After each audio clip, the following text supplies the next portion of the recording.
Also, that Annie pick? Yeah. Please, God, show me that on the world stage. Yeah, I mean, that would be a lot of fun. I think people It's a are... flex pick. Flandre plays as well, I'm just saying. Okay, let's go, let's go. People, I think, are really interested and excited to also see, how T1's bot lane is going to look here, because a lot of people felt that though the T1 bot lane as a whole wasn't doing as well in this split, Gumayusi having an off-summer split, as I said, Keria people still felt performed well, but was sometimes limited by the fact that enchanters were so much of the meta, and this guy really is truly unreal when he is playing those engaged supports, so having the meta shifting more back towards engaged supports could really benefit the T1 bot lane, and maybe they are going to be a revitalized 2v2. And I like that you bring up, right at the top of the segment, how there was maybe some struggles or underperformance out of the bot lane Gumayusi for T1, and what that then lends to is the idea that it was the top side of the map that had to perform for this team in order to get them to this point. Yeah, and I think Zeus was able to step up massively when he's able to try and play these carries. He did have a little bit of a slip-off when he came in towards playoffs, but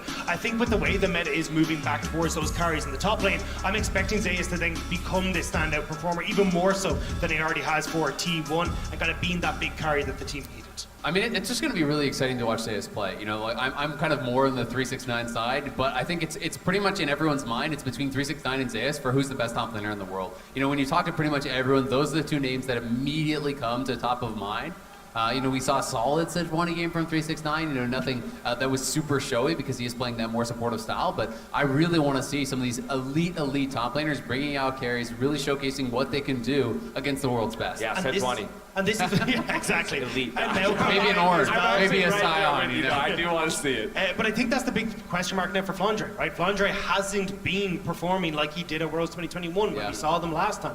Flandre's really had a underwhelming split, and I think the biggest problem now is that this is where you have to show what you're capable of, and there's a lot of people pushing the narrative, and I do agree that EDG's top side is the weak point of EDG. Well, and that's why I'm also really interested to see, will they pivot at all, right? Because we know that Flandre in the past could play the carries, right? They won Worlds and he was playing carries and he was playing that Jason dominance, Graves. that style. Exactly, right? So it's not as though you're like, well, I don't know if he's ever been able to do it, but this year, and specifically in playoffs, it was like Flandre was just his one-man army, and then the rest of the team would play towards bot, right? And they basically, no matter what he picked, he was on his own, right? And I do think that he was taken advantage of pretty heavily in some of those series and in some of those games, but largely because his opponents knew that no one was going to be up there. There was not going to be, a roam to actually answer a potential dive or a stacked wave. It was really him as that one-man army. So, was that a failure in EDG's playstyle, or was that their read on how it was best to play in the previous meta? Because this meta, clearly,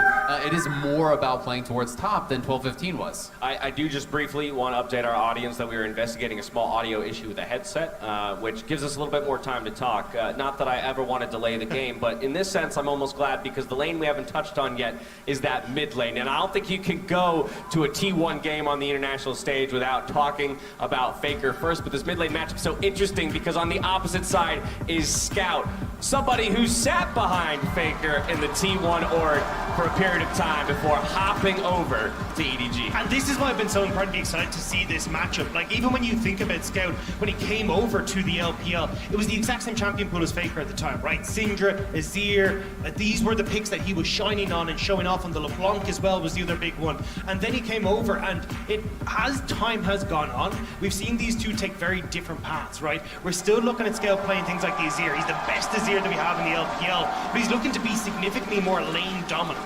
Whereas when we look across at Faker, Faker has gone towards more this facilitator style where he's looking to play puppet master on the map, wants to make sure that he's got a hand in all the pies at once and trying to help everyone as he can.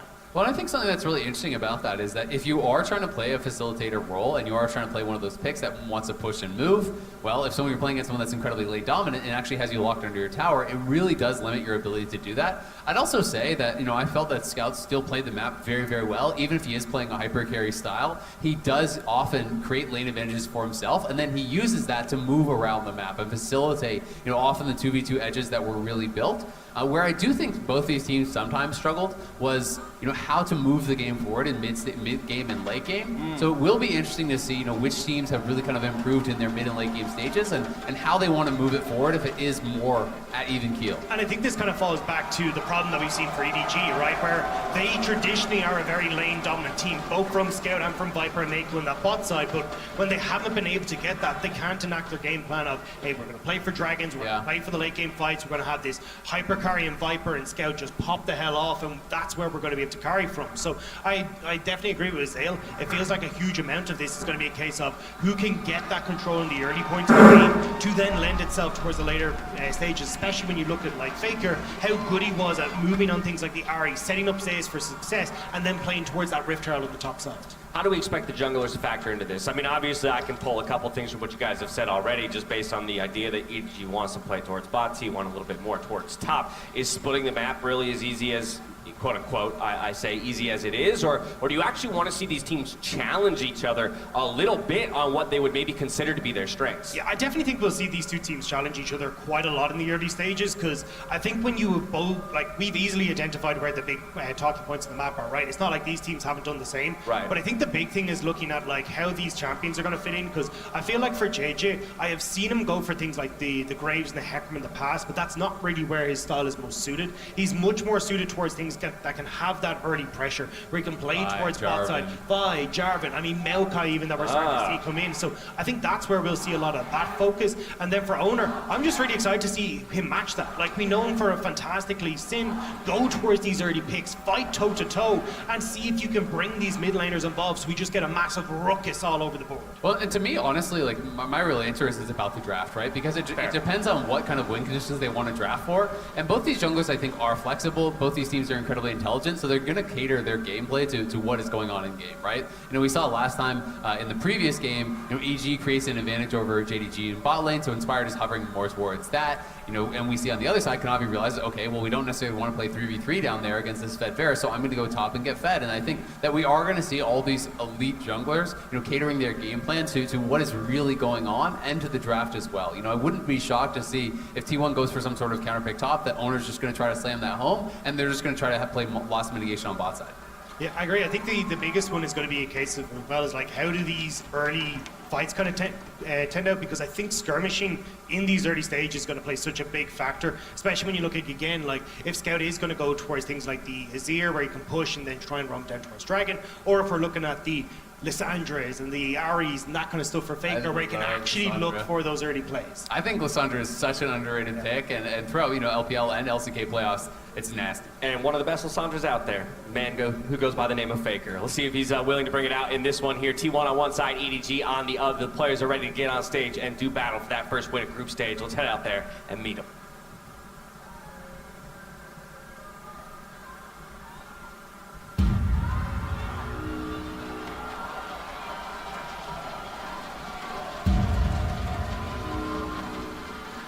It's time for a clash we've all been waiting for. First, the most dominant team we've ever seen, 3-time world champions, led by the unkillable Demon King, T1!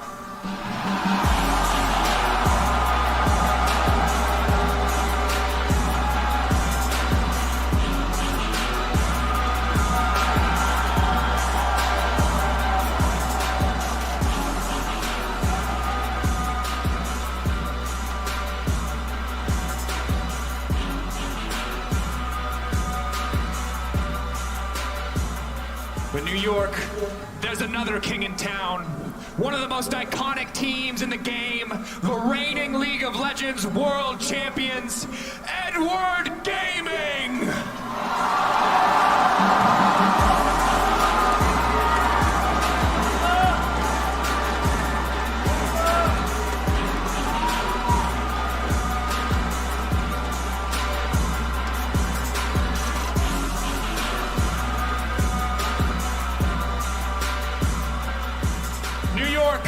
I want to hear you roar for T1 versus EDG!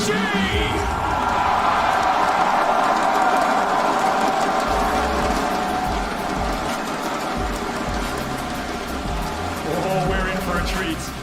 T1 T1 versus EDG. The desk already highlighted so many storylines. You got Faker versus Scout, the best bot lane in the world. Zeus, one of the best top laners in the world.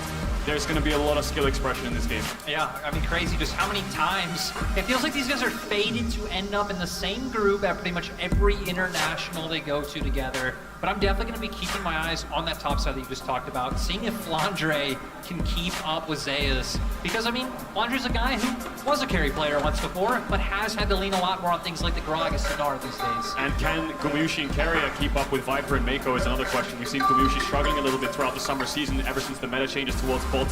First it was the Aphelios Jinx, looked really good. Now they've gone to more of like a hyper carry enchant meta, and now we've moved to a facilitating AD carry meta, where I think Gumushi will feel a bit more comfortable.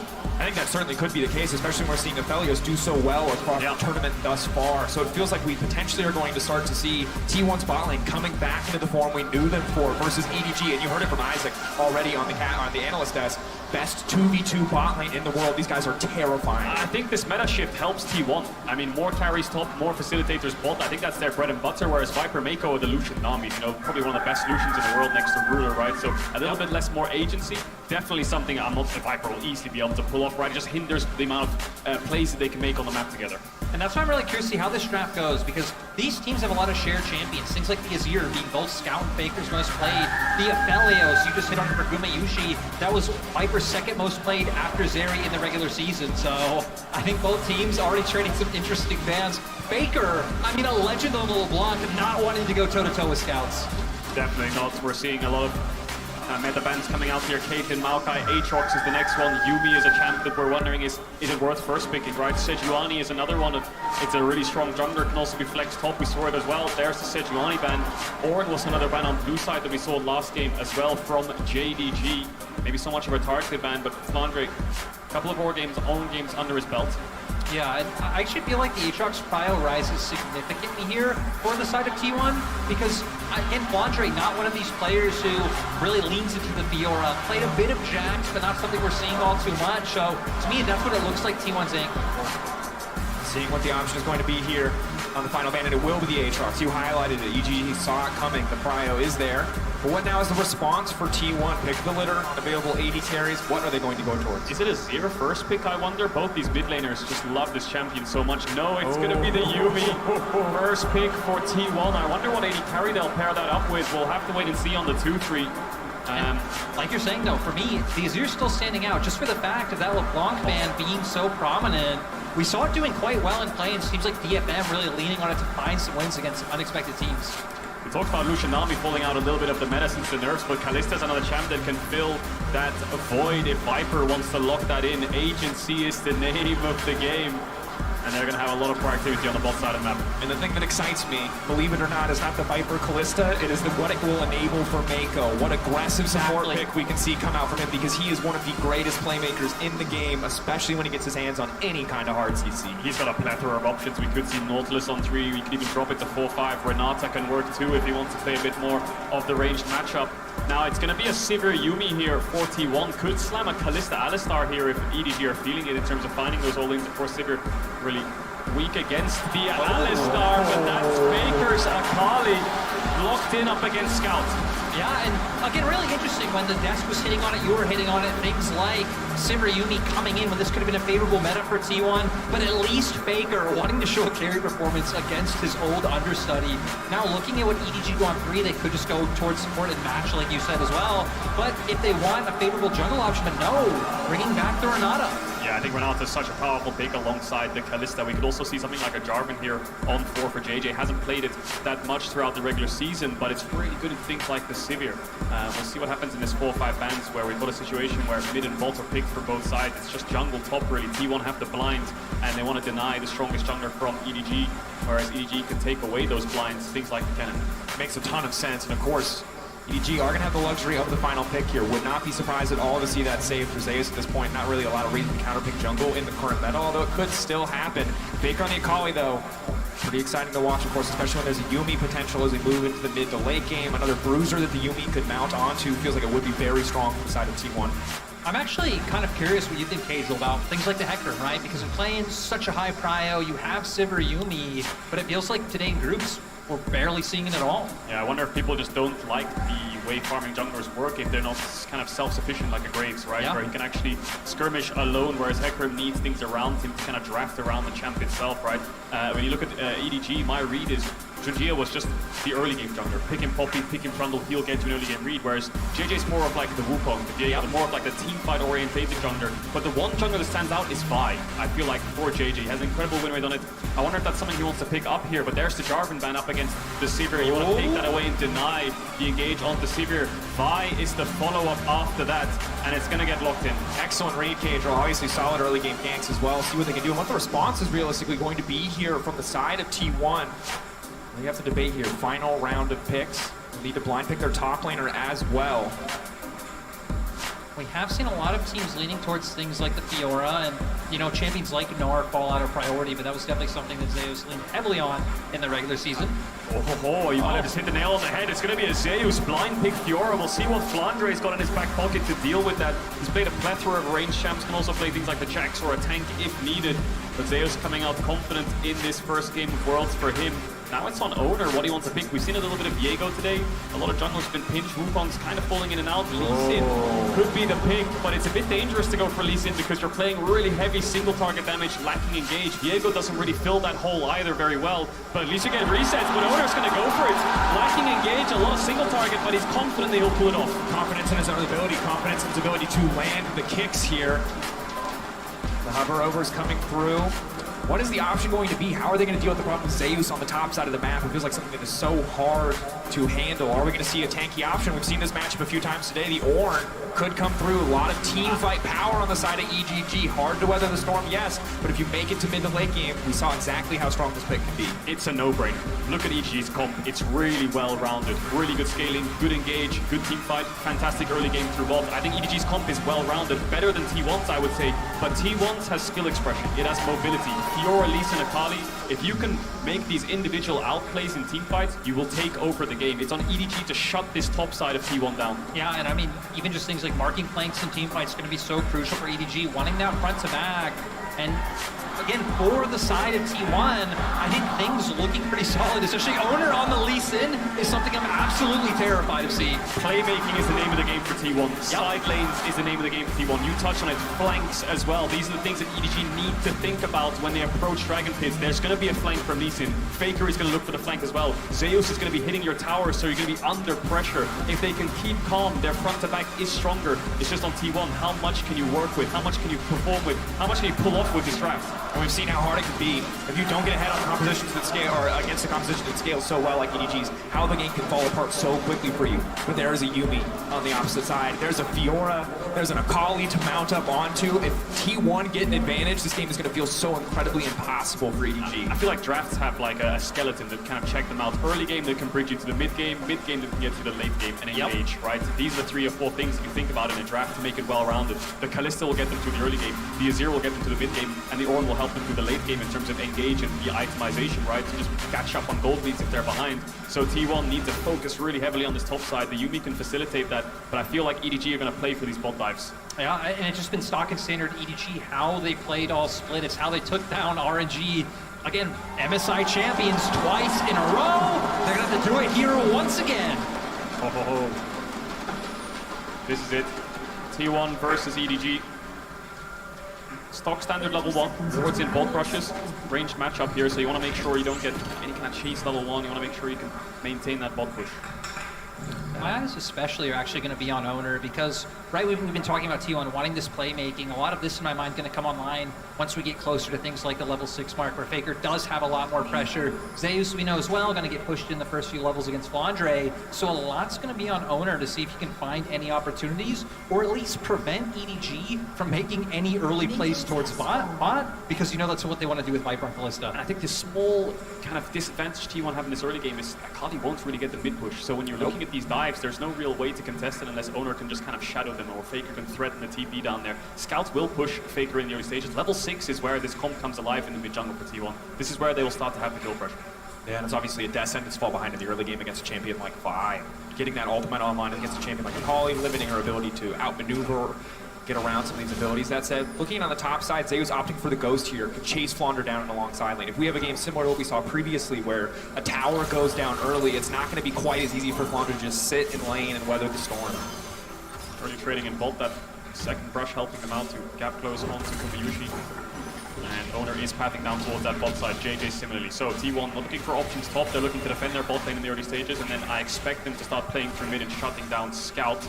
And Faker will start to walk up, and of course the sustain the Akali has makes it so pushing her out of lane is quite difficult. Scout can get the push whenever he wants if he just puts 3 soldiers down and starts hitting the wave. But Faker will just have to micromanage the way Scout plays this lane, try to stay as healthy as possible, and look for a good TP back on a good item base. Zeus now stacking some top waves, or really hard to trade level 1 with Fjord with the Vitals. Yeah, I'm kind of curious to see what ends up happening, especially like we were saying with Owner, because now EDG will be able to get this wave into turret, so could potentially set up for a bit of a bounce and bring JJ down to find this kill.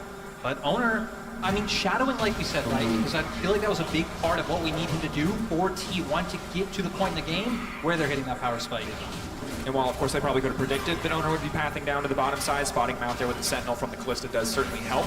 JJ now moving down as well. See if this is going to be a point of action on the map. Both junglers are going to stick around for now. Viper and Mako, no surprise, keeping the pressure up. Luma really going to struggle, and historically, Callista feels so good in the Sivir, because when you push Spell Shield with the Sivir, there's no right answer. Yeah. You're always just going to get eat them. It's a difficult. Or an ult, whatever it may be, something's going to hit you no matter what, right? So Faker getting a little bit chunked out here, Scout having that push, and when it comes to setting up these bot dives, it's very easy to say on paper, just dive bots, right? Yeah. But it requires a lot of setup.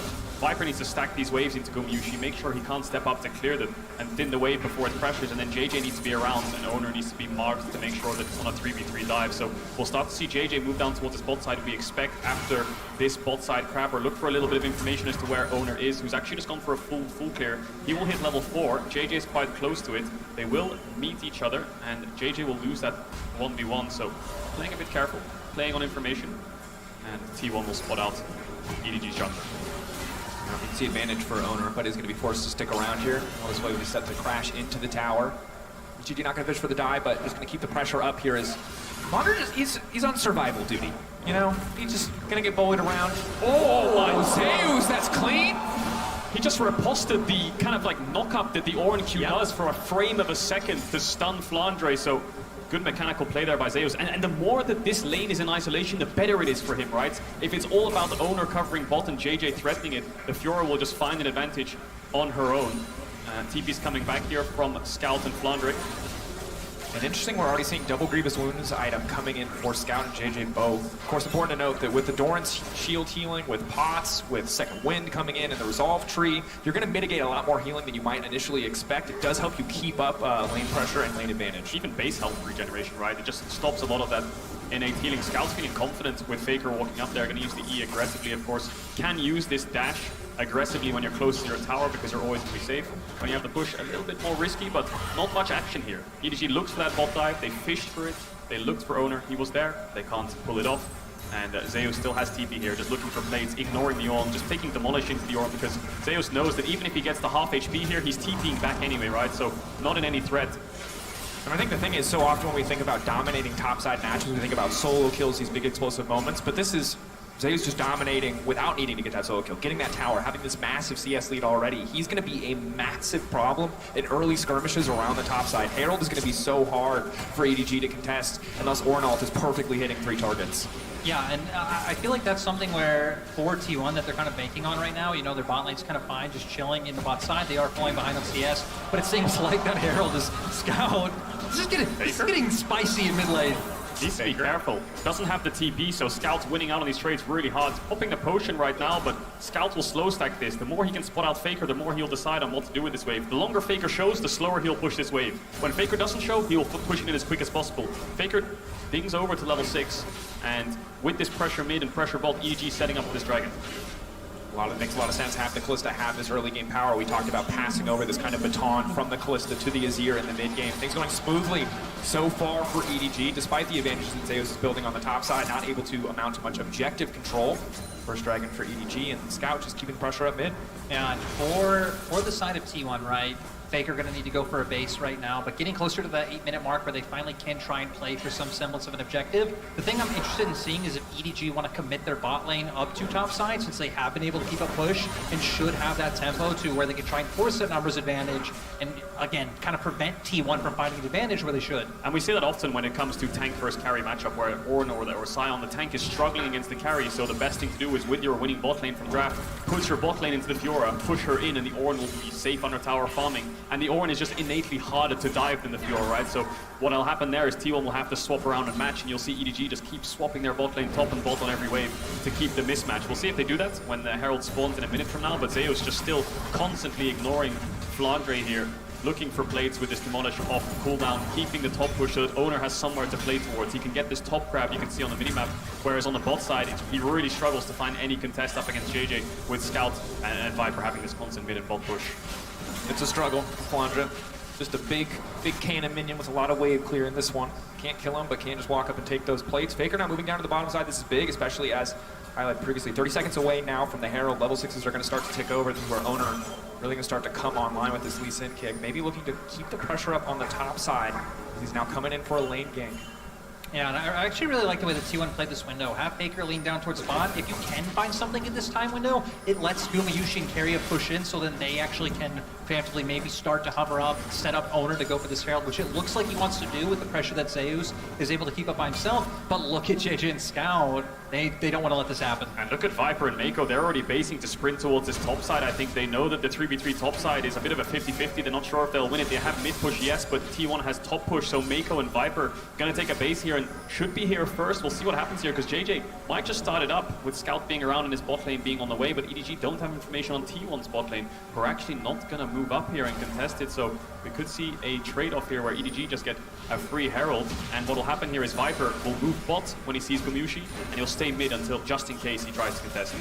Of course, T1 know that this is happening as they do have a ward in the pit, and the sweeper from JJ was not able to spot that one out. Scuttlecrab as well, so have the information, but it seems like they do not have the strength here going into this skirmish against the level 6 Callista. Surely a death sentence, so they will back off, they will concede this, but sadly for them, not really able to trade it back for anything meaningful. I will say though, I mean, look at the bottom half of the jungle. T1, Owner, Keria aggressively baiting, so, I mean, Viper and Mako have to be so careful. They actually might walk into a bit of a trap. Uh-oh, Owner lurking in the shadows. The sweeper will spot him out, but How strong those Lee Sin buffs going to be? Well, not strong enough to go for the 100-0, that's for sure. Will be just forced to walk away. Happy with the blue buff at least. so EDG lose roughly a wave, but T1 don't get a plate for it, so the Herald should pay back that deficit that Viper just lost, and I wouldn't be surprised to see JJ put that Herald either bot or mid where most of the pressure is.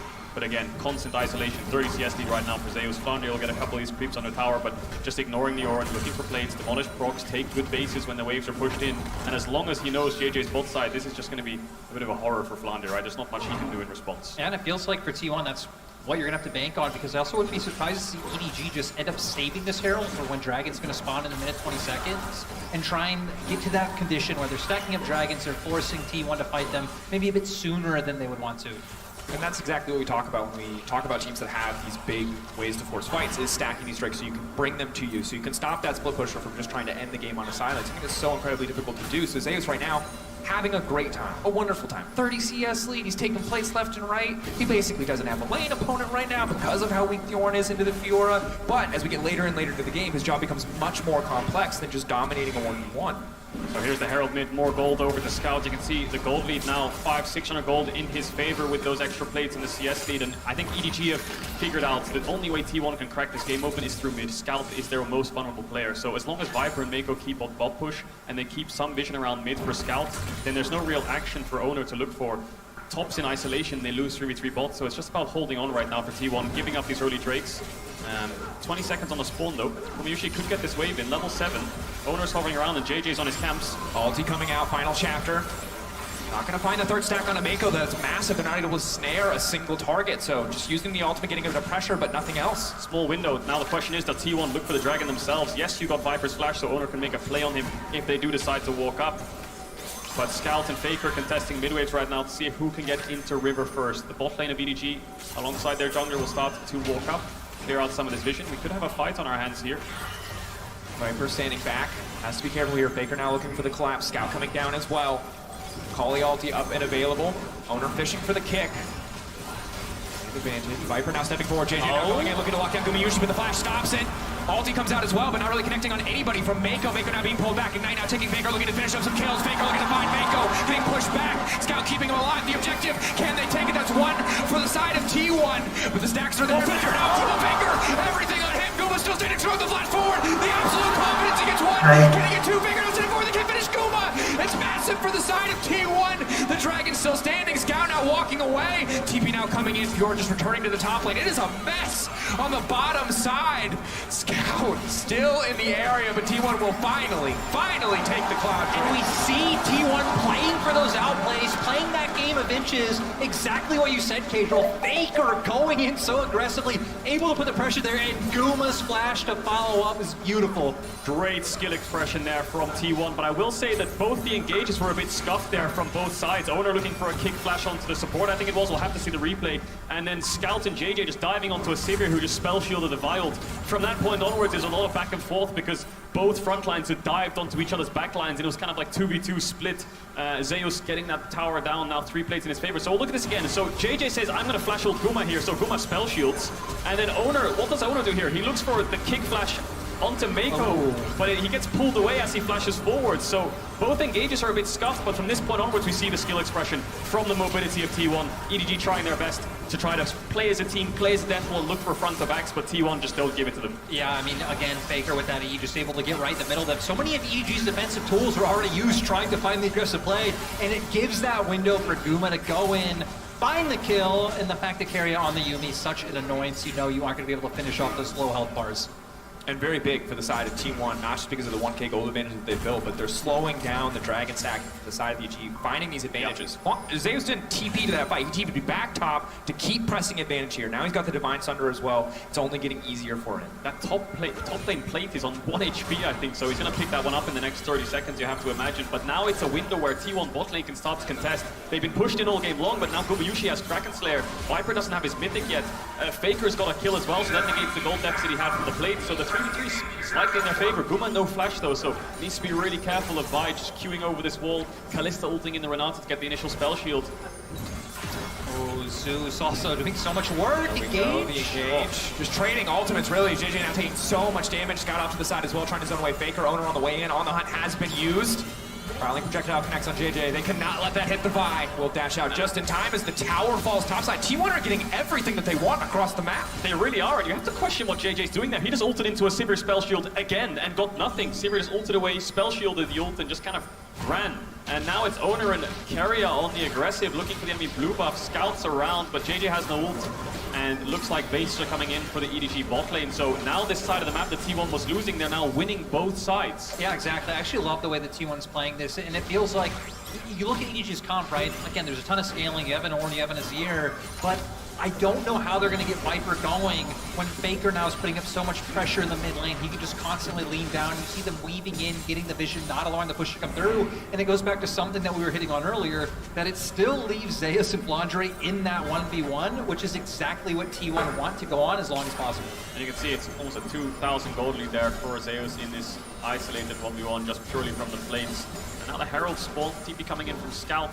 Could have a 5v5 around this Herald. Does T1 want to opt into a 5v5? Their Sivir has no summons, Faker's lacking summoners. Zeus is a bit split. JJ will find him, but the dash away will keep him safe. T1 posturing, poising, looking to contest this in the top side river. EDG going back to mid wave. Backing away, tense exchange there. Neither side gonna burn any major cooldowns, just walking away from each other. Now trying to get mid wave control. Big thing here for the Sivir is she kind of weathered the early game storm of the Kalista. Much better wave clear at this stage of the game. Viper not able to finish a Runeans yet, so pretty slow overall in taking that mid wave.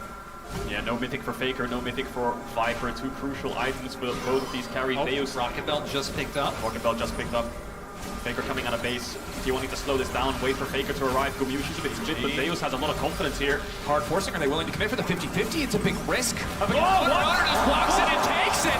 It's so casual! Now Viper's in trouble, Viper's been locked down, they've got the Ornn out, but it doesn't look like it's going to be enough. Instantly Owner to the backside, looking, fishing for a kick, he will not find it. EDG running for their lives, getting cut down. The Yuumi empowering the carries. Faker with the double. EDG falling apart as T1 Faker's running for the hill. Scout desperate to get something back, but just knocking him right back into his teammate. What are you doing? T1 monsters in the exchange. And the Herald comes out that Owner stole. He's going to get the mid tier one. Is Faker going to take that E on the Scout? No, he is not. Are they going to look for a tier 2 as well? The T1 meat grinder, this Yuumi paying dividends with these mobility carries. It's so great getting to see Faker be the one taking advantage of what Keria has to offer. The most decorated player in League of Legends history, popping off again against the most recent world champions. It's so hard for EDG to find these fights because the amount of angles that T1 are coming from. Zeus was stepping up there in a kind of like a 1v5 when he's in mid lanes in base, his AD carries trying to reposition. How the hell does Owner get that Herald when they have so many Kalista Ren stacks in there? Zeus just runs forward with the Yuumi on his back. That's their engage. W's forwards on the Renato to get a stun onto the Ornn, and then Owner looks for the initial kill. Viper doesn't die here because of the bailout, so it looks good for EDG, but then Faker arrives. Yeah, Faker gets right in their faces. Beautiful second hit of the ultimate to be able to guarantee that kill on the Renata. And the fact that he was able to keep going is what blew my mind. But again, having Carry on top of him, supplementing with the heals, and Scout tries to knock him back, but kind of ends up giving Flandre his life. JJ looking to steal this one back from Owner. Can he get it? Time to see if he can get the 50-50. Are they going to push? He gets kicked out of the pit. They want to finish it. And Owner, this man doesn't miss. He pulls it back over the wall. Where's the fall? They take down the jungler. JJ going to back away now. Zeus so strong in the 1v1, leaving him isolated. One more stack. He's trying to finish it. He leaves back over the wall. The bailout. Bailing in. Here goes Striker. The day, baby. Mako taken down. T1 see their window of opportunity. They take it. They take the drink. They take another fight. There's nothing left on the map for EDG. This is a slaughter. One small overstep and T1 punish all of them running down the members of EDG, and they're in the perfect position. You can see Zeus pushing in bot. He's going to pick up that turret. Guma Yushi in mid.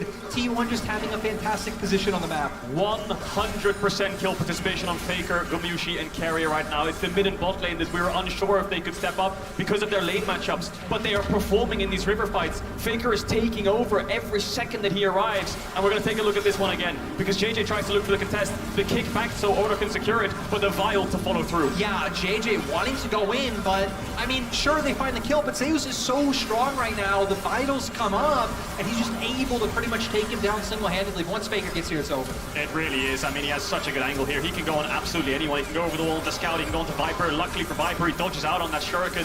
Faker would have taken it back. And there's a lot of question marks around T1 coming into this tournament. Getting 3-0'd by Gen G, going to 5 games against Damwon. How strong is this team? But they're happy, they're smiling, and they're in form. The meta is good for them, and we're seeing a lot of playmaking coming out of their top side. Again, and just even to go back to the bot side, it's so crazy that we were saying, hey, the meta might be better for Guma, and they go back to exactly what was the staple all summer long, and they're making it work against who coming in a lot of people thought was the best bot lane in the world. An impressive showing for T1, no doubt, and it's so difficult now for EDG. You do not get to quietly scale in this game anymore. Faker, Zeus getting onto your back line, Odessa, as you can see them grouping up as 5. They pull back. Owner now pushing for the kick. That's going to be the hostile takeover. How much is it going to do? Ornal going in, but it's not hitting nearly as many targets as they need to. JJ now going to get taken down. Zeus finding the reset, finding the healing circle. Mako now going to get taken down. The bailout, again, is going to be useless. Faker fishing for Viper. He's going to take him down. Flandre. Oh, it's just like the laning phase, but this time so much worse. T1 and Faker dominating. It's the solo lane. Faker might be in trouble, though. He's going to get taken down by Scout. A little bit of revenge there for EDG, a consolation prize despite losing 4 members. Scout standing tall, but they're going to lose this bot tier 1. It's Zeus and Faker just running through EDG right now. Yeah, and it doesn't matter that EDG do have all these AoE tools to be able to take a fight. Again, they're falling behind, they're losing control of the map. T1 are able to come from so many different angles, and they're just making it work.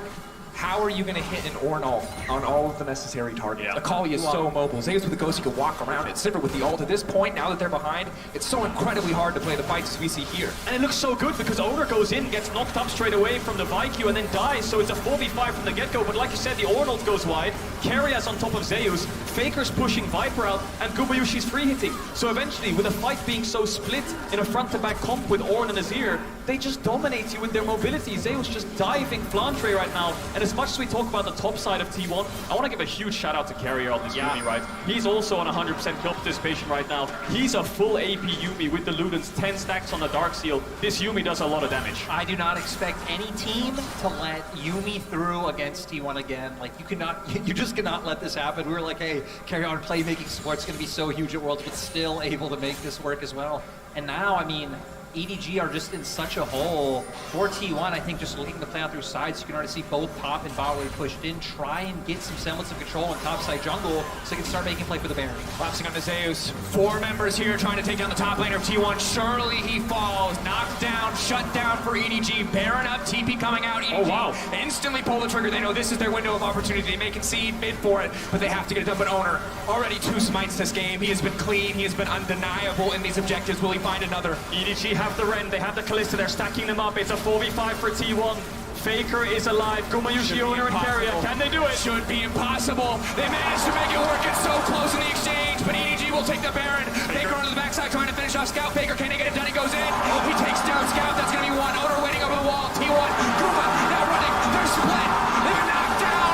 They might just be knocked out. TP coming in from Faker for the triple for Guma. The 4v5, they pulled it off. Faker got incredibly low at the start and they didn't manage to get the steal, but EDG were like fish in a barrel in that Baron pit.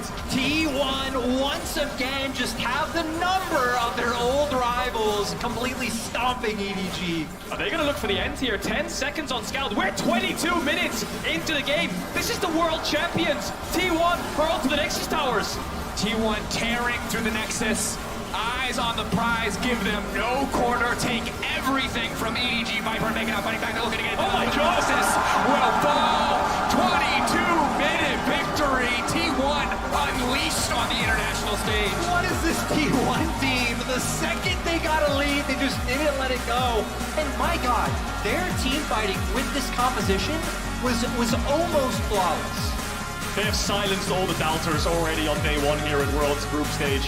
Incredible performance from absolutely everyone. Doubts around Gumayushi, picks the Sivir, does his job fantastically. Carry as Yumi, the mobility of the top side. EDG, despite having this good, well-rounded scaling comp, just had absolutely no answers to the skirmishes and the aggression from T1. Second fastest game of the tournament. And Zeus is a promise realized. We knew he could dominate Flandre if he was set up to do so. He absolutely did. Left on that island, he built an incredible individual advantage. The rest of the team, you've weathered the storm now. Gumayushi and Carrier against Viper. That's it. That's the storm, bro. And that, only more to show here from T1. Incredible performance. Again, just so huge to see. I mean, right, we really need to see them play again so we can show their chance for revenge, but just the way they did it. Teams of this caliber, though, once they find leads like the way T1 did, they just don't let it go.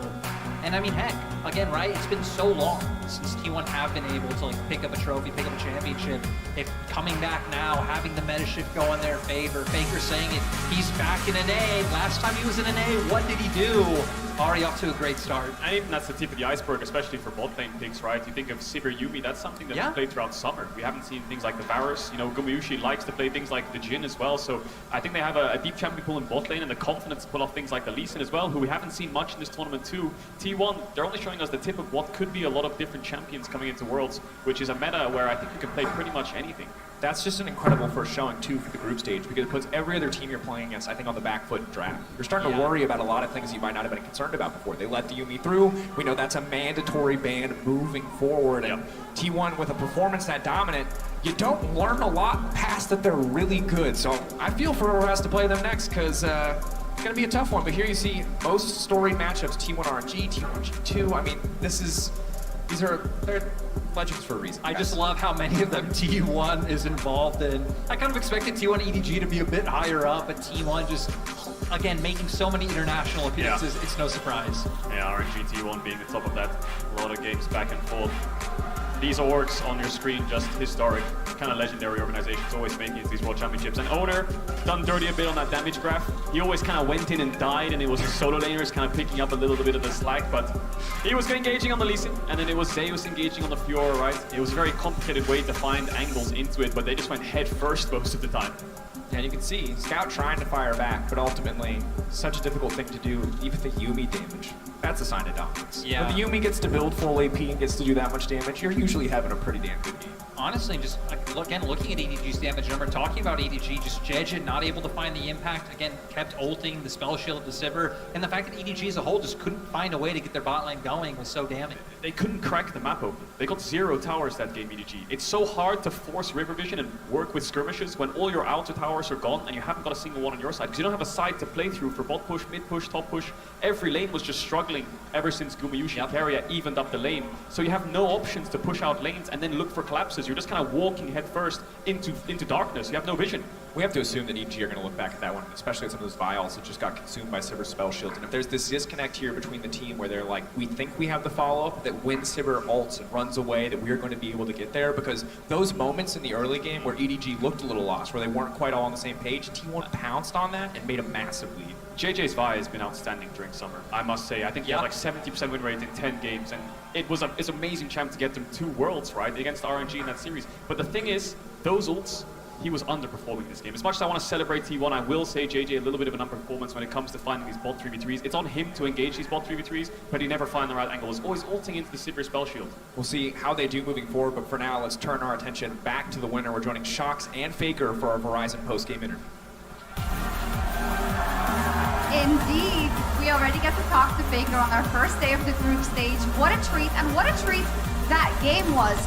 So Faker, in terms of your first game, it was incredibly good from the side of T1. How happy are you with the performance of the team here versus EDG? 네, 이제 그룹 스테이지 첫 경기를 치르셨는데요. 정말 굉장한 퍼포먼스가 나왔습니다. 이번 경기를 토대로 경기력에 어느 정도 만족하시나요? 일단 첫 경기를 되게 깔끔하게 이긴 것 같아서 만족스럽고 생각했던 것보다 더 경기력이 좋았던 것 같습니다. I'm pretty satisfied with the fact that we actually was able to get an even cleaner performance and a win this time around, and I think we played even better than we expected. Well, it was very convincing indeed. The last time we saw you was, of course, in the LCK finals. What was the focus of the things that you had to work on, you feel, coming into Worlds? LCK 결승전이 끝나고 이제 월즈를 준비하면서 어느 부분에 가장 집중하셨나요? 일단 저희가 부족했던 팀워크를 좀 중심적으로 맞추려고 했고 또 이제 조금 더 잘 적응하는 것에 대해서 준비를 많이 했습니다. So we mostly focus on our teamwork and also adapting to the new environment. Of course. There's a lot to say about Champions Queue and all the pro players getting to get the experience there. What do you think about Champions Queue? And do you feel like it's helping you in your practice for Worlds? 이제 많은 분들이 또 챔스 큐에 지금 많은 관심을 갖고 계신데요. 챔스 큐의 경험은 또 어땠는지, 의견은 어떠신지, 그리고 좀 월드 준비에 도움이 되는 것 같나요? 확실히 좀 더 빠르게 저희가 연습을 진행할 수 있게 되는 것 같아서 좋은 것 같고 그리고 많이 플레이할수록 좋은 점이 많은 것 같습니다. So obviously we can start practicing even faster, which is really good, and also I think it's really helpful. The more you play, I think you get more kind of advantage of it. Of course, and maybe that helped with that performance today. Final question. You're a 3-time world champion. The last time that you were able to hoist the Summoners Cup was right here in North America. Do you feel that it's some kind of a good luck that you get to play here in America? And how do you feel about T1's chances this year? 네, 페이커 선수는 또 2회 우승자이자 마지막으로 우승했을 때가 바로 이 북미 무대였잖아요. 그런 만큼 좀 좋은 약간 행운이 따를 것 같은 기분이 있는지, 또 이번에 T1이 우승할 확률 어느 정도로 보시나요? 사실 경기장에 대해서 그렇게 기억을 잘 하진 못했었는데 직접 와보니까 모든 것들이 조금씩 기억나기 시작했고 확실히 훨씬 더 좀 기분 좋게 경기를 할 수 있는 것 같고 이번에도 느낌이 좋은 것 같습니다. Yeah, obviously I thought I don't really have clear memories of the venue and stuff, but once I actually came here, I was having all the memories coming back. So yeah, I'm feeling extra better, and I think the chances are pretty good. Yeah, I mean, a great start. Thank you so much, Faker. Thank you, Jisung, as well. A lot of Faker fans in the building, and I'm sure over at the State Farm analyst desk as well.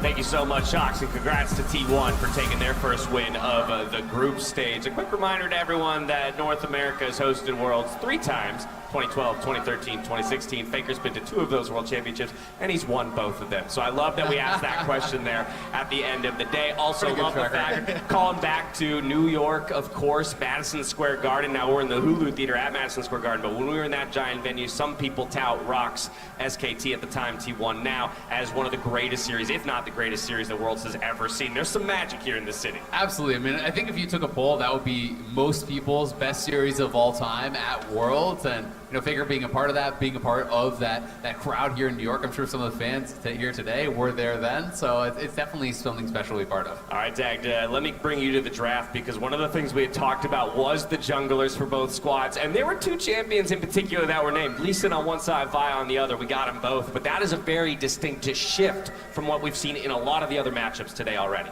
Yeah, and I think the Vi in particular is one that kind of stands out, right? Because we've kind of seen a lot of the LPL teams more willing to bring it out. We saw RNG and Plains bring it out. And I think it's something that JJ has looked good in the past. We even heard Kejo talking about on the desk, where this is something that has been good in playoffs. But Isaiah, I know you were talking backstage about like the way he executed on the Vi just wasn't up to scratch. Yeah, I mean, Kejo wasn't super impressed with it. I mean, we can run through some of the highlights, but there was one thing in particular that, you know, I was really surprised in, and that generally